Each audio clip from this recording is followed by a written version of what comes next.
Olá pessoal, sejam bem-vindos a mais um vídeo da série de Inteligência Artificial. Eu sou a Camila, bióloga e também mestre em Bioinformática. O tema do vídeo de hoje será SVMs, ou em inglês, Support Vector Machines. Este é um dos modelos mais simples de inteligência artificial. E que tipo de problemas eles resolvem? Os problemas são basicamente os de classificação, como explicamos no último vídeo. Mas vamos dar um exemplo. Nós queremos classificar, por exemplo, borboletas. Classificar borboletas. Nossa, que divertido. Mas calma, gente, é só um exemplo. Vamos usar esse exemplo para conseguir entender como que funciona a SVM. Primeiramente, para conseguirmos usar um método de inteligência artificial, nós precisamos de dados. Vamos pegar então algumas medições para poder classificá-las. Por exemplo, o comprimento e envergadura.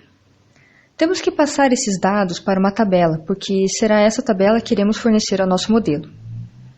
Nós temos as medidas, mas nós não sabemos a qual classe pertence cada uma delas. Então, nós vamos ter que preenchê-las com o que conhecemos. Por exemplo, temos 5 amostras aqui de espécies.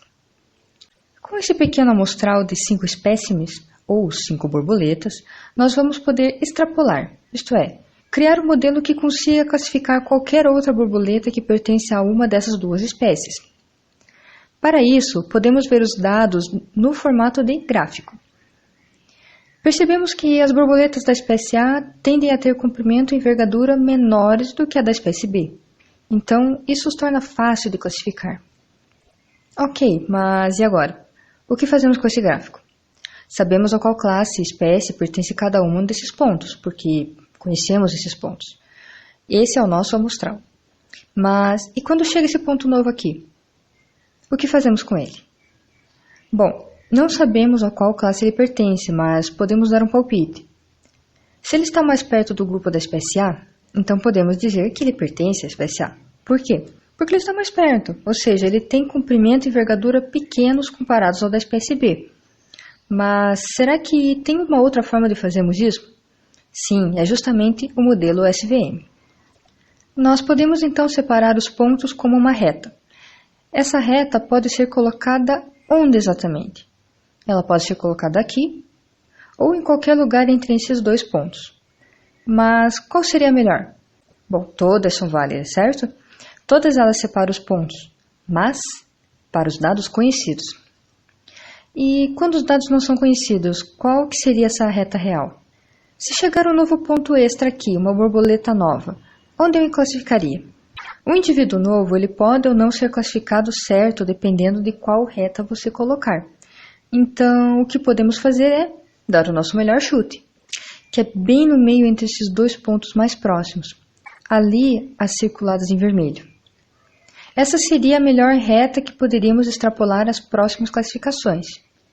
Mas e se os dados não estiverem desse jeitinho tão bonitinho, tão separados? E se eles estiverem assim? Não dá para separar tudo com uma reta, certo? Porque alguns pontos estarão separados errados, não tem nenhuma reta que classifique bem. Então o que podemos fazer é obter mais informações. Temos as informações de comprimento e de envergadura, mas eles não são suficientes. Então podemos obter mais medidas que sejam além dessas duas. Por exemplo, a cor, número de pintas ou qualquer outra informação que esteja disponível. Obtendo alguma dessas medidas, digamos a cor, conseguimos obter uma terceira dimensão no nosso gráfico.